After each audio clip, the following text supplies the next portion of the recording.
അതെ. സ്കിൻ കെയറും കാര്യങ്ങളൊന്നും പ്രത്യേകിച്ച് ചെയ്യാത്തത് കൊണ്ട് തന്നെ കയ്യും കാലും മുഖമൊക്കെ ആകെപ്പാടെ ടാൻ അടിച്ചിരുന്ന സമയത്താണ് ഇൻസ്റ്റാഗ്രാമിൽ വൈറലായിക്കൊണ്ടിരുന്ന ഈ ഒരു സംഭവം ഞാൻ കാണാനിടയായത് കേട്ടോ.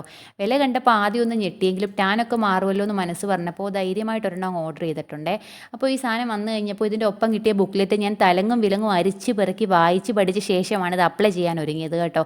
അപ്പോൾ അവർ പറഞ്ഞ രീതിയിലാണ് ഞാനിത് റെഡിയാക്കി സെറ്റ് ചെയ്തെടുത്തിട്ടുള്ളത്. ശേഷം ഞാനിത് അപ്ലൈ ചെയ്യുന്നുണ്ട്. നല്ല തിക്ക് പേസ്റ്റായിട്ടാണ് അപ്ലൈ ചെയ്യേണ്ടത്.